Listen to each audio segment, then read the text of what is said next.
Bueno, muy buenos días a todos, gracias por venir.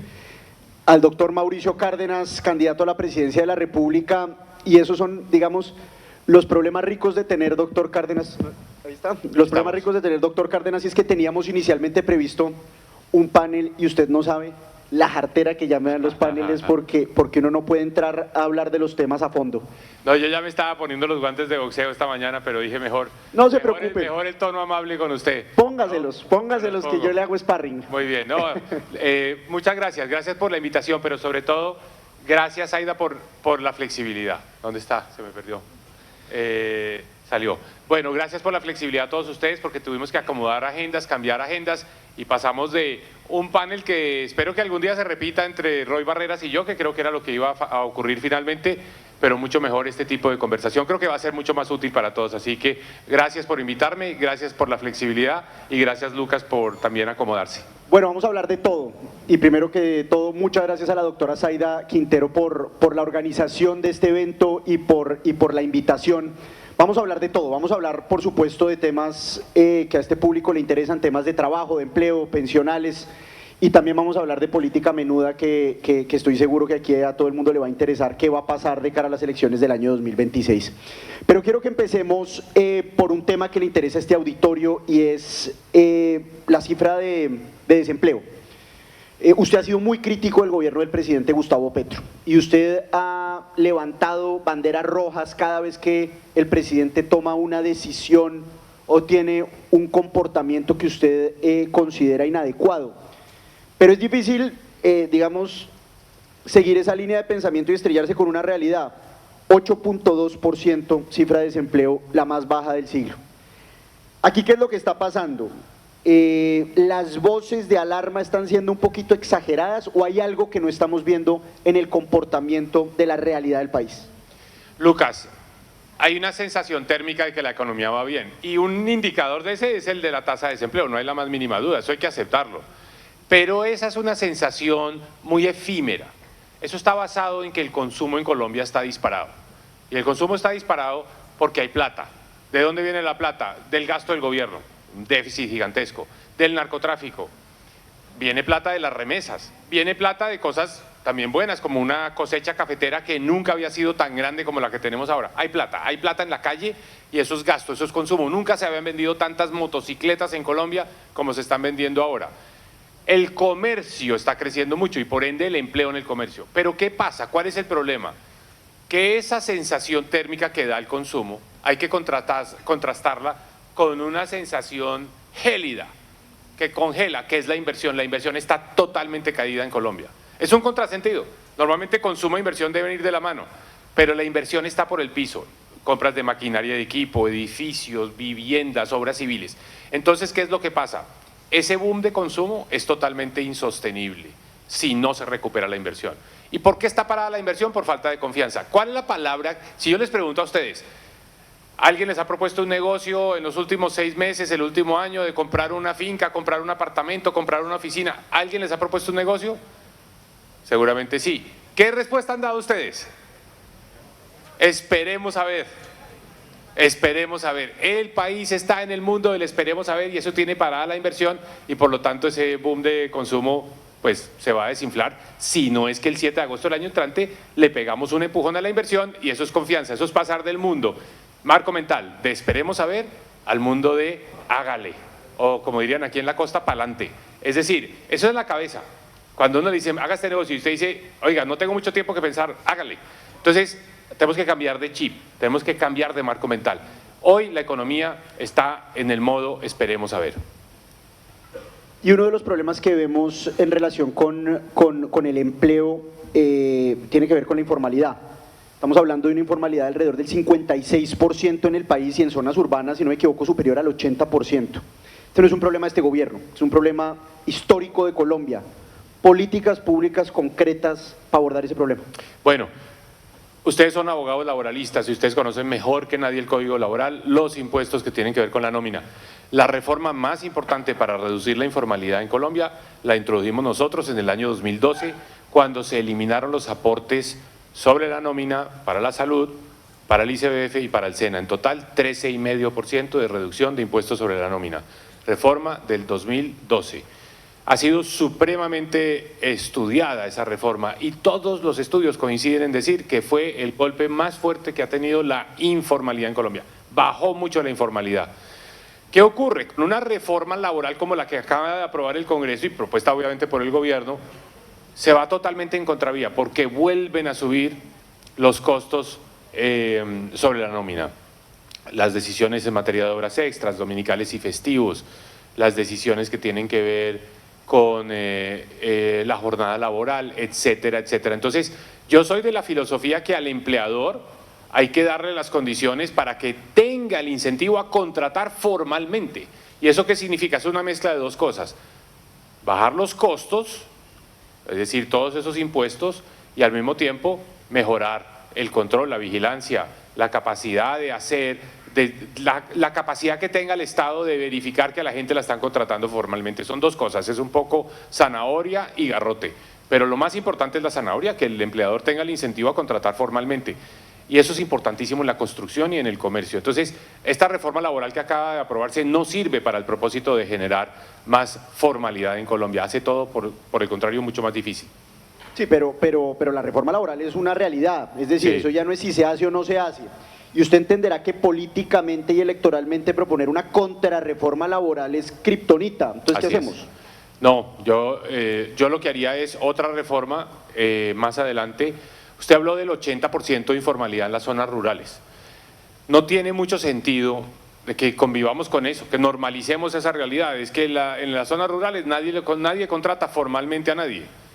Entre otras cosas porque les pagan menos del salario mínimo. Entonces lo que hay que hacer es unas condiciones diferentes para las zonas rurales. Por ejemplo, no le veo ningún sentido, y no sé si aquí hay personas que trabajen con las cajas de compensación, pero no le veo ningún sentido al tema de los aportes para cajas en zonas donde no hay cajas. Yo tendría un régimen especial para zonas rurales sin el aporte del 4% que se cobra hoy para cajas de compensación. Y esto también habría que discutirlo del lado del tema del salario mínimo para las zonas rurales. Conclusión, hay que ser realistas. Ahora, uno como presidente tiene que priorizar. Gobernar es priorizar. Hay que saber dónde vamos a poner dónde vamos a gastarnos el capital político. Se los quiero poner en términos muy concretos. Y el capital político realmente hoy no nos lo podemos gastar en una contrarreforma laboral, porque eso sería llegar y entrar en reversa y pelear con todo el mundo. No, ya nos toca vivir con esta reforma laboral. ¿Yo a qué le voy a invertir el capital político? Para ser absolutamente sincero con ustedes, se lo tengo que invertir a algo que nunca se ha hecho en Colombia, que es recortar fuertemente el gasto público. No es un tema popular en campaña, porque nadie quiere elegir al doctor Dieta, pero el país va a necesitarlo. El país lo va a necesitar. Les aseguro lo siguiente, Lucas, acuérdese de esto y me lo recordará usted el 7 de agosto del año entrante y me llama si tengo la razón. El presidente que sea, si soy yo, pueden contar con eso, pero estoy casi seguro que la mayoría de los candidatos presidenciales, quizás con la excepción de los del pacto histórico, les va a decir en el discurso del 7 de agosto del 2026, en la posesión, va a decir: compatriotas, les tengo dos noticias, una buena y una mala. ¿Cuál quieren que les dé primero? La mala. El país está quebrado. La situación de las finanzas públicas es mucho peor de lo que se había dicho. El déficit fiscal de este año va a ser mucho mayor a lo que se había anticipado. La deuda, en realidad, hemos levantado la alfombra. Hay una cantidad de deudas que no se habían reconocido.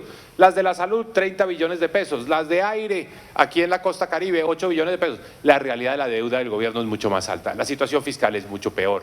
El país tiene un problema mucho más serio en materia fiscal. Y por ende se vuelve el tema el foco de todo el país y el foco del gobierno, arreglar ese problema fiscal antes de que estalle esa bomba.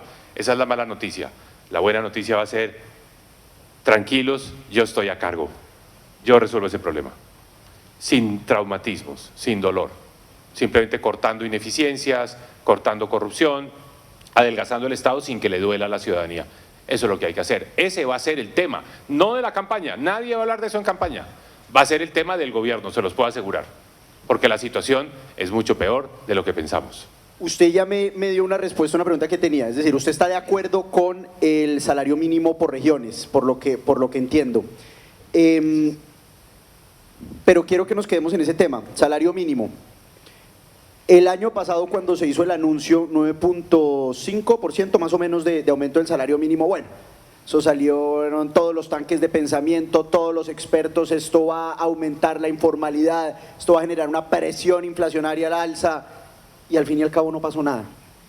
Y el gobierno anuncia a través del ministro del Interior, que es una figura un poquito atípica, y antes de la instalación de la mesa, que el salario mínimo va a llegar el próximo año alrededor de 1.800.000 pesos. Y vuelve y sale Fedesarrollo, y vuelve y salen los tanques de pensamiento y dicen lo mismo. Esto no le va a tocar a usted porque usted es oposición, pero uno cómo aborda como candidato presidencial esa arma tan poderosa que tiene el gobierno y es el aumento del salario mínimo que según nos adelantan va a llegar a 1.800.000. Bueno, populismo con el salario mínimo no es una prerrogativa, no es un monopolio de Gustavo Petro. Aquí ha habido populismo con el salario mínimo desde antes. O sea, digámonos la verdad, Iván Duque subió el salario mínimo mucho más de lo que decía la ortodoxia, por ponerle un nombre a eso de los fedesarrollos, etcétera.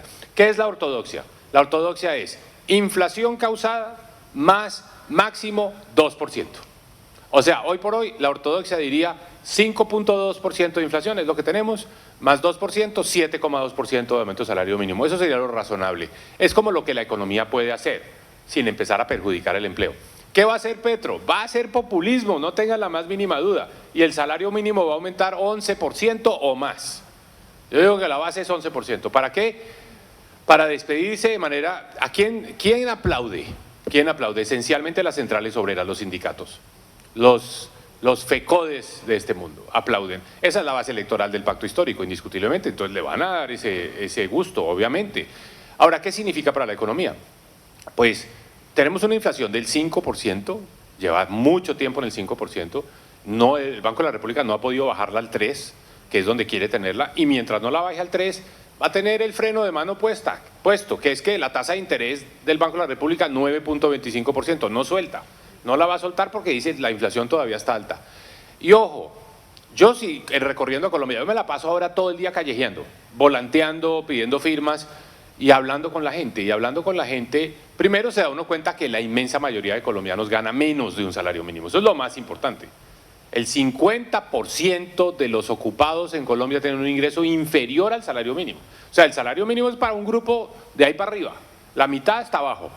Y obviamente si usted sube mucho el salario mínimo, le queda más gente abajo que nunca va a lograr llegar al salario mínimo. Y no llegar al salario mínimo es no solo no llegar a ese ingreso, es no llegar a los beneficios asociados a la formalidad, que son las primas, las vacaciones, una serie de derechos, el acceso al crédito, porque usted no tiene crédito si no hay alguien que le certifique cuál es su ingreso. Entonces, ser informal es muy costoso, no solo en términos del ingreso, sino en términos de una cantidad de beneficios, del paquete. Y el 50% de la población colombiana está por debajo del salario mínimo, vive en informalidad por debajo del salario mínimo. ¿Qué quiere decir esto? Que mientras más suba el salario mínimo, más gente va a quedar ahí, abajo. Y la tarea nuestra, mi tarea como presidente es no tanto subir el salario mínimo, sino subir a la gente al salario mínimo. Es distinto, subir a los trabajadores a que ganen el salario mínimo, no subir el salario mínimo, sino generar más formalidad. Ese debe ser el reto de un presidente. Ese fue mi reto como ministro de Hacienda en el 2012 y dimos un primer paso muy importante con esa eliminación de 13,5% de impuestos sobre la nómina. Hay que seguir por esa vía, hay que seguir por ese camino. Bueno, usted habla de la ortodoxia como si fuera un equipo por allá de otro país, ¿no? Como el Estrella Roja de… No, yo sigo siendo el candidato serio. Por eso me cobraron tanto lo de las casas sin cuota inicial. No crea que porque, le voy, no porque creo que como candidato serio, o sea, un Roy Barreras puede decir no 400.000 casas, sino 1 millón de casas y nadie le dice nada. Pero si Cárdenas dice 400.000 casas, eso es populismo. No crea que no le voy a cobrar esa ahorita. Pero entonces, si usted fuera presidente de la República y estuviera enfrentado a una situación como la que enfrenta hoy el país, ¿de cuánto sería el aumento del salario? 7%. Sería lo razonable, sería lo lógico. Es más, perdóneme, entramos en un tecnicismo acá. 7 es alto. ¿Por qué? Porque la economía este año va a crecer por ahí 2,5%. Entonces, lo que dice, digamos, la norma, hablemos de la ley, no es inflación más crecimiento económico. Lo que dice la norma es inflación más productividad, que es distinto a crecimiento económico. Entonces, La productividad debe estar aumentando máximo un 1% este año, entonces sería 5 más 1, 6, pero bueno, 7, como decir, vamos a meterle como si todo el crecimiento económico fuera productividad, no es cierto, hay una parte del crecimiento económico que no es productividad, pero es un tecnicismo. ¿Qué quiero decir? 7% sería un incremento donde todo el mundo diría, bueno, es lo correcto, es lo razonable, es lo que puede esta economía sin generar más informalidad, esa es la razón. Sin generar informalidad. 11% genera más informalidad, no hay nada que hacer, es inevitable, ese es el problema. Pero ese problema, esos platos rotos, no los paga Gustavo Petro, los paga el siguiente gobierno. Gustavo Petro cosecha de que quedan contentos los sindicatos. Y el problema de informalidad lo tendrá que resolver el siguiente gobierno, que va a ser un problema cada día más grave. Este gobierno, si algo deja buenas cifras de desempleo, no hay duda, pero deja un grave problema de informalidad, un problema de informalidad mayor al que heredó. Eso, para gobernar no es resolver todos los problemas y acabar con todos los problemas, es ponerlos en la ruta correcta. El tema de la informalidad en este gobierno ha empeorado, no ha mejorado. Y uno como presidente debe ser siempre evaluado en función de que los problemas se han resuelto, de que las cosas han mejorado. Ese debe ser el objetivo de uno. Doctor Cárdenas, aquí hemos hablado pues, de temas que se hablan en todas las campañas, pero no podemos evitar hablar sobre una realidad y es la inteligencia artificial. Según cifras de Goldman Sachs, la inteligencia artificial podría destruir alrededor de 300 millones de empleos en el mundo. En Colombia, digamos, nos protege de alguna forma el subdesarrollo, por decirlo de alguna forma, pero va a ser una realidad con la que nos vamos a tener que estrellar. Una política pública para ponernos a tono y mitigar de alguna forma la destrucción del empleo en la época de la inteligencia artificial. Muy buena línea para conversar, sobre todo con un grupo como ustedes, abogados laboralistas, porque este tema les va a dar mucho trabajo a futuro. Y ahora les voy a explicar por qué. Un ejemplo sobre el subdesarrollo nos protege de la inteligencia artificial, simplemente para que tengan esta imagen gráfica, es mucho más fácil que la inteligencia artificial reemplace al médico, al doctor, que al enfermero o enfermera. Entonces, como nosotros somos más del lado de enfermeros o enfermeras, menos calificación, estamos un poco más protegidos. ¿Por qué? Porque el enfermero o enfermera es un trabajo manual, es un trabajo que tiene el contacto humano, es un trabajo muy difícil de reemplazar, casi que imposible de reemplazar por una máquina. Mientras que leer exámenes de laboratorio, imágenes diagnósticas, lo puede hacer la inteligencia artificial sin problema. Ese es el argumento, digamos, de lo que tú estás diciendo sobre que nos protege el subdesarrollo. Pero nos protege, pero no tanto. Ejemplo, en Colombia hay 700.000 personas trabajando en call centers y en contact centers. Los call centers y los contact centers no sobreviven la inteligencia artificial. O sea, rápidamente la persona que le responde para ver cómo va el pago de la tarjeta de crédito, los servicios públicos, va a ser la máquina, ya está haciendo la máquina. Entonces, los call centers y contact centers de Colombia tienen que cambiar, tienen que adaptarse para más bien ser complemento de la inteligencia artificial. Acuérdense que en la inteligencia artificial siempre va a haber un humano monitoreando. Entonces, de 20 respuestas que da la máquina, una persona tiene que estar ahí mirando si las respuestas son correctas o no. Y esa conversión nos toca hacerla, nos toca hacer esa transformación, adaptarnos a la inteligencia artificial. Entonces, tú preguntas, Lucas, ¿qué hay que hacer desde el punto de vista de políticas? ¿Qué tiene que hacer un gobierno para mitigar los efectos negativos de la inteligencia artificial sobre el empleo? Creo que ese es en el fondo el reto que tenemos. ¿Cuál sería mi estrategia? Mi estrategia es: abracemos la inteligencia artificial, no la vamos a tratar de bloquear, no la vamos a tratar de sobreregular, abracémosla. ¿Por qué? Queridos amigos, la inteligencia artificial viene a nuestro rescate. Realmente para nosotros, más que desafío, más que reto, es oportunidad. Con la inteligencia artificial vamos a lograr resolver una cantidad de problemas que nos habían quedado históricamente grandes en Colombia. Ejemplo, la corrupción, la evasión de impuestos, la mala calidad de la educación, incluso la congestión vehicular. Pero imagínense la inteligencia artificial ayudándonos a resolver problemas de corrupción en Colombia. Oiga, que se sepa exactamente el congresista que impulsó un proyecto en su región, quiénes son sus amigos, quiénes son sus socios, quién es la empresa que contrataron para hacer ese proyecto, quiénes son los accionistas de esa empresa, cuáles son los vasos comunicantes, en fin, inteligencia artificial. Viene a nuestro rescate. Entonces, ¿yo qué creo? Lo primero es promover una gran cantidad de iniciativas en Colombia para que los jóvenes talentosos que estudian sistemas, que estudian tecnología, programación, desarrollen los aplicativos basados en la inteligencia artificial. Dos, una gran base de datos, que nuestros datos no se nos vayan a Silicon Valley, sino que tengamos aquí una gran base de datos para ser utilizada por nosotros, de todos los procesos judiciales, de los temas de la DIAN, bases de datos sobre infracciones, bases de datos sobre temas relacionados con el crimen organizado, en fin, bases de datos nuestras para que las podamos aprovechar. Y en temas laborales, vuelvo a lo mismo. En temas laborales tenemos que facilitar la contratación de mano de obra, porque si no la máquina va a ganar. Ya la pelea no es de si formal o informal, sino empleo versus máquina. Entonces nosotros tenemos que facilitar el enganche de mano de obra, hacer menos onerosa la contratación de trabajadores. ¿Eso qué quiere decir? Todos estos costos que no son salariales, que sí son laborales, pero no son salariales, como los aportes sobre la nómina. Tenemos que trabajar en ese frente, facilitarle la vida al empleador, porque si no va a despedir gente para utilizar más máquinas. Bueno, doctor Cárdenas, vamos al tema pensiones. La reforma pensional del presidente Gustavo Petro está en la Corte Constitucional, están ahí resolviendo unos temas, recusaciones, van a discutir la ponencia del magistrado Ibáñez que pide tumbar la reforma pensional. Y yo creo que el diagnóstico, ya aquí todos lo conocen, de qué hay que hacer frente al tema de las pensiones, pero quiero que volvamos al capital político y a la realidad del 7 de agosto de 2026. Asumamos que esa reforma pensional del presidente Gustavo Petro pasa y es una realidad. De ese capital político que usted tendría de ser presidente de la República, ¿se gastaría algo de eso en una contrarreforma pensional o trabaja con lo que está? Qué buena pregunta, Lucas, precisa, directa. No me gasto un centavo del capital político haciendo una contrarreforma pensional. Hay que vivir con esa reforma pensional, pero sí le hago una inversión a una reforma, en algún momento, un artículo de rango constitucional. El ajuste que yo le haría a esa reforma es constitucional. ¿Y qué haría? ¿Qué haría? Blindar los recursos del ahorro pensional que van a estar en Colpensiones, blindarlos para que sean intocables, para que ningún gobierno se los pueda gastar.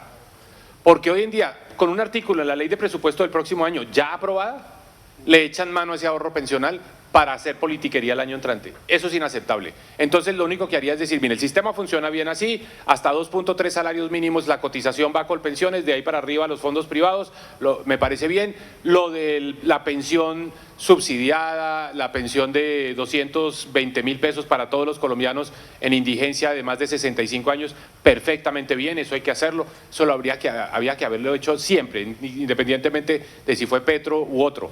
Entonces, la reforma pensional, vivamos con eso, pero blindemos el ahorro pensional. Esa sería para mí, no es contrarreforma, es un extra, es adicional para darle tranquilidad al colombiano de que su aporte a pensiones, todos nosotros vamos a estar aportando ahí, hasta 2.3 salarios mínimos, pero que nadie nos pueda coger esa plata porque después nos quedamos sin las pensiones, después no hay con qué pagarnos la pensión. Vámonos a otro tema que interesa aquí mucho y es el derecho de asociación, el tema de los sindicatos. Usted aquí ha dicho pues que algunas decisiones del presidente Gustavo Petro, entre otras la de aumentar el salario mínimo 9.5% el año pasado, pues para este año y un incremento que sería alrededor del 11% para el otro año, que eso gana los aplausos de los sindicatos. Y usted, si es presidente, le va a tocar lidiar con esos sindicatos y la relación entre gobierno y sindicatos cambió a raíz del gobierno de Gustavo Petro, pero al mismo tiempo hay una realidad en Colombia y es que muy poca gente está sindicalizada. ¿Cómo va a ser su política frente al derecho de asociación, su relación con los sindicatos? ¿Cómo va a manejar eso teniendo en cuenta pues que las cosas cambiaron a partir de este gobierno? No, obviamente los sindicatos, el sindicalismo, la libertad de asociación, hay que defender la capa y espada. Es parte de una democracia, es parte de una visión liberal de la sociedad que es la que tengo yo. Yo vengo de una plataforma de centro derecha, pero yo no soy un populista de derecha, yo soy un garantista, soy un institucionalista. Ustedes nunca me van a oír a mí hablar de Asamblea Nacional Constituyente, no. Trabajamos con la Constitución del 91, lo que necesita Colombia no es una nueva Constitución, es un nuevo gobierno. Entonces, como garantista, como liberal, en ese sentido,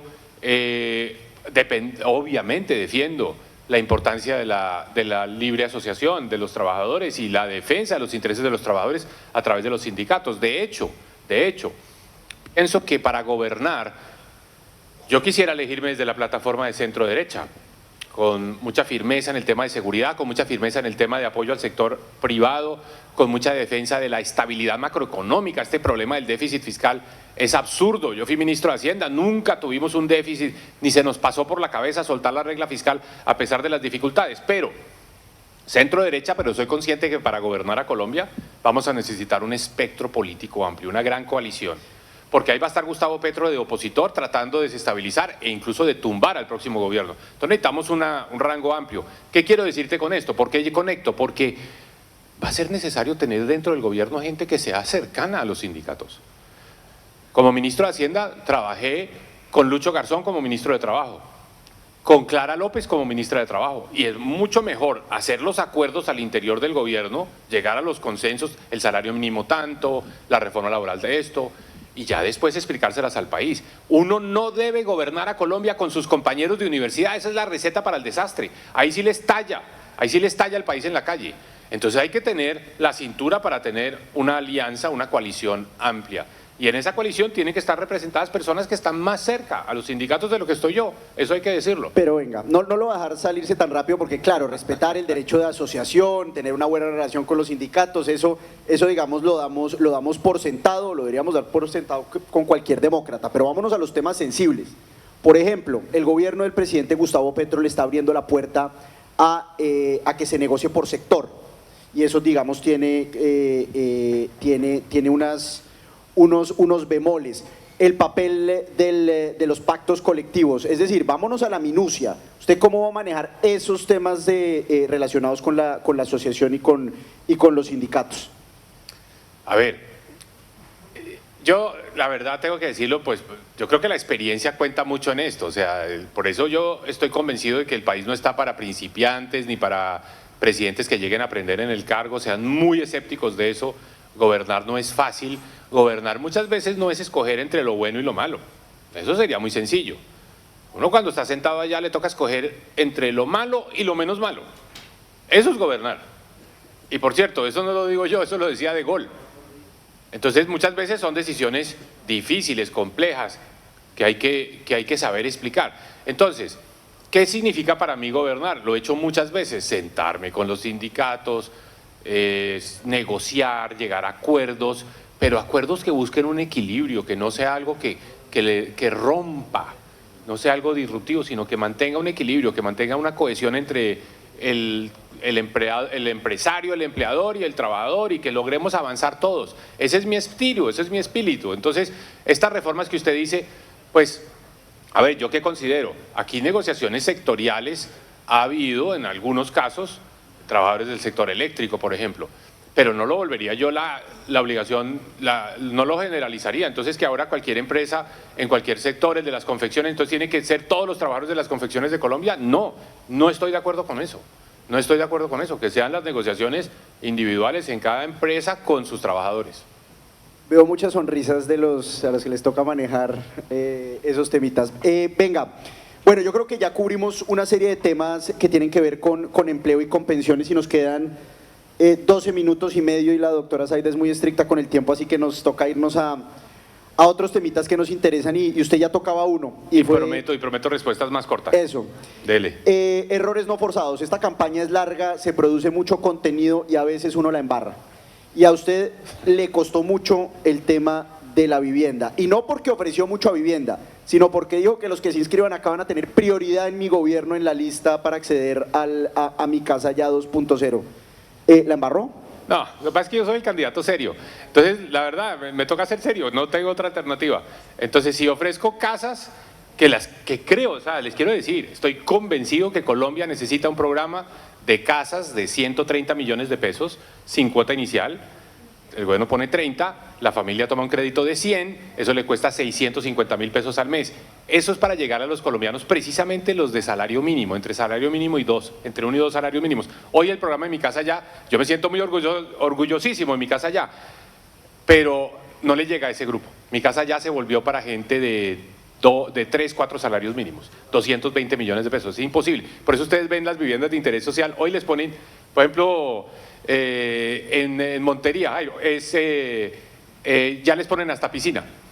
¿Por qué? Porque es para clase media. Entonces, para el de un salario mínimo no le llega la vivienda de interés social. Hay que hacer viviendas de interés prioritario, 130 millones de pesos. Pero bien, el punto es, en uno de los videos promocionando este programa, que lo voy a seguir promoviendo, porque no le tenemos que meter al petrismo, obviamente, y para meternos al petrismo hay que hacer política social, y hay que buscar programas que que enganchen, que beneficien. Dijimos, mire, inscríbase, deje sus datos. Rápidamente, en cuestión de horas, dijimos, esto se va a prestar para malos entendidos, quitemos ese link a que la gente deje sus datos. Listo, lo hice, lo ajusté.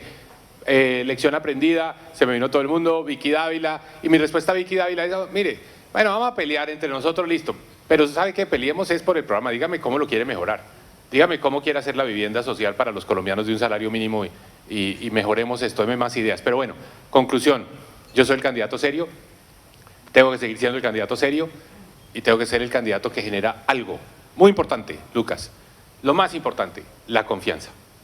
Hoy Colombia tiene miedo. El miedo se puede derrotar con más miedo, o sea, bala, los candidatos balín.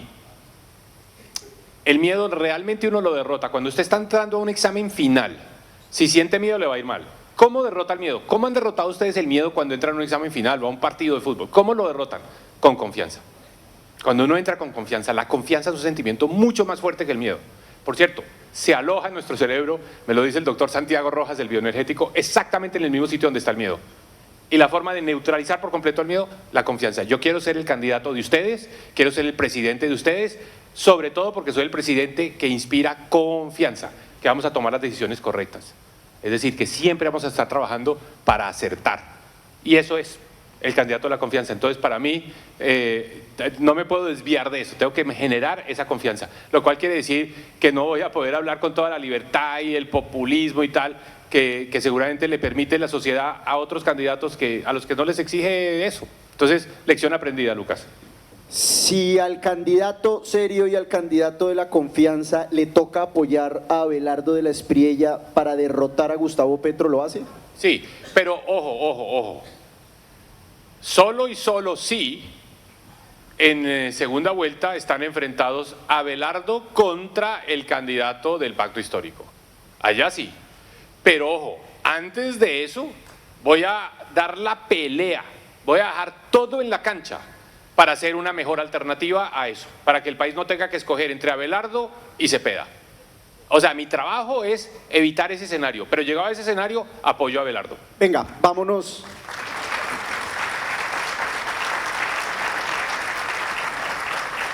Bueno, entonces vámonos un eslabón atrás y ahí hay una discusión interesante. Usted junto a David Luna, a Juan Manuel Galán, y por ahí se ve la silueta del doctor Oviedo, están abriendo un nuevo carril en la carrera presidencial que nos lleva, digamos, a marzo como una primera etapa. Ahí ustedes proponen, digamos, una consulta de la centroderecha para enfrentarse, por un lado, a la consulta de Roy Barreras e Iván Cepeda, y por el otro, a la consulta de César Gaviria, del Centro Democrático, de Abelardo de la Espriella, etcétera. Hay quienes dicen que llevar dos carriles paralelos lo que va a hacer es fortalecer al otro carril que queda solo, y es el carril de la izquierda. ¿Usted comparte eso? ¿Esa división es conveniente entre la consulta de la centroderecha y la consulta de la derecha? Se lo voy a contestar con una encuesta que la vi hace poco, no la que salió hace 2 días de Cifras y Conceptos, sino una anterior del Centro Nacional de Consultoría. A lo mejor usted ya la vio. Es privada, entonces pues por eso no está publicada, pero Centro Nacional de Consultoría le hace la siguiente pregunta a los colombianos. Segunda vuelta, entre Abelardo y Cepeda, ¿por quién votaría usted? Gana Cepeda. Gana Cepeda. Eso a mí me hace pensar que si se adelanta a una primera vuelta el que llega, el candidato de la derecha, que hoy sería, digamos la verdad, por las encuestas sería Abelardo, y que se enfrenta con Cepeda en una primera vuelta porque no hay nadie más, hay un riesgo de que gane Cepeda. A mí me suena más lógico un escenario donde haya la derecha, la centro derecha, que representamos nosotros con Galán y con David Luna, y la izquierda. Porque, ¿qué pasa? Si gana izquierda y centro derecha pasan a segunda vuelta, pues ya la centro derecha recoge la derecha. Si es la derecha la que pasa a la segunda vuelta, pues la centro derecha se pega ya. O sea, nos blinda más frente al escenario del Pacto Histórico 2.0. A mí la idea de correr ahora todos a cerrar filas alrededor de un único candidato de derecha que hoy va punteando a Abelardo, hace 2 meses era Vicky, me parece un error. Yo creo que hay que dejar que surjan precisamente las alternativas de las que le hablaba hace un momento, y me parece que nos blinda más frente al escenario de que el Pacto Histórico gane las elecciones. ¿Quién más cabe en ese carril de la centro-derecha? Ahí cabe mucha gente. Ahora, les quiero decir un poco sobre cómo surgió esto, cómo surgió esta conversación. Nosotros desde hace tiempo veníamos hablando, tiempo quiere decir meses, desde comienzos de este año, Oviedo, Luna y yo, y con otras personas, y armamos un grupito que se llamaba el G6, Oviedo, Luna, Cárdenas, más otros 3 que en un momento dado se pensó que podían ser candidatos también. José Manuel Restrepo, María Claudia Lacutir y Jaime Pumarejo. Éramos 6. En el camino 3 dijeron no vamos, entonces quedamos 3, Oviedo, Luna, Cárdenas. Nos reunimos hace 2 o 3 semanas en un café por allá en el Parkway en Bogotá. Oiga, ya esto está, hay demasiado ruido, ya, mostremos la unidad. Juan Daniel nos dijo, no estoy listo, quiero esperar a terminar de recoger mis firmas. Ustedes ya terminaron, ya tienen las firmas aseguradas, el caso de Luna. ¿Cuántas tiene? Yo estoy ya como por 800.000, el requisito legal son 630.000, pero quiero llegar al 1.000.000 de firmas. No me gusta hablar mucho de esto para que la gente no se me desmotive, los voluntarios, sigamos llegando al 1.000.000 de firmas. Entonces Juan Daniel dijo, no cuenten conmigo por ahora. Entonces hablamos David y yo, dijimos, bueno, estoy hablándoles con toda sinceridad, o sea, yo no tengo, soy nuevo en esto de la política, entonces a lo mejor uno es demasiado cándido. ¿Nuevo? ¿No? Sí, yo nunca he sacado votos. Entonces dijimos con David, bueno, entonces ¿qué hacemos? ¿Vamos los 2 solos? Oh, de pronto 2 es poquito. Bueno, ¿a quién? Oiga, llamemos a Juan Manuel Galán. La llamada con Juan Manuel Galán duró, les quiero decir, duró 20 minutos. Vuelvo al tema de la confianza.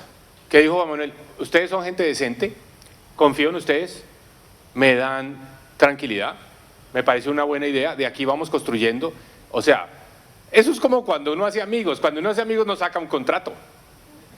Venga, fírmeme acá y no, venga, vamos definiendo después cómo nos acomodamos y cómo vamos a jugar sobre la base de esa confianza. Juan Manuel dijo, listo, me gusta, salió la valla, pero esto tiene que crecer. Ojalá Juan Daniel Oviedo llegue, también están invitados los exgobernadores que tienen su propio proceso, Aníbal Gaviria, Juan Guillermo Zuluaga.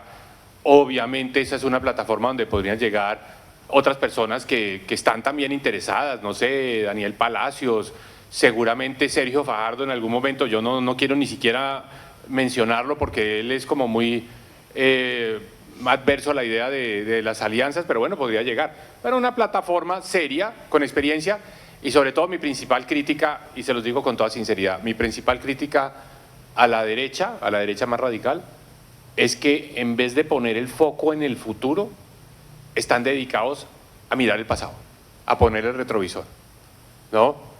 Entonces todo es lo que pasó atrás y que si el acuerdo de paz sí o no.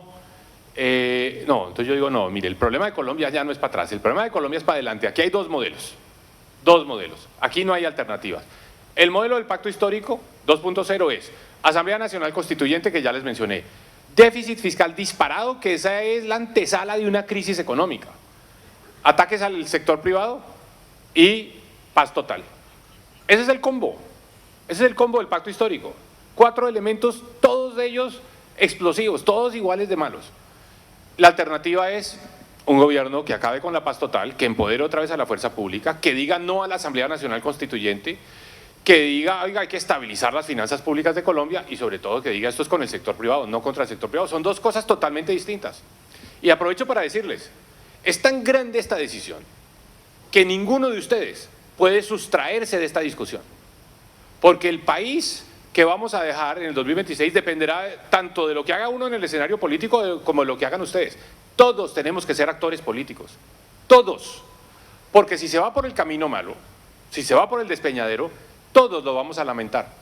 Y ustedes, sus hijos y sus nietos les van a preguntar en 5 o en 10 años, papá, mamá, abuelo, abuela, ¿qué hiciste tú en el 2026? Y si ustedes les dicen, no, yo salí a votar el 31 de mayo del 2026 y claro, no voté por el pacto histórico, ¿solo hiciste eso?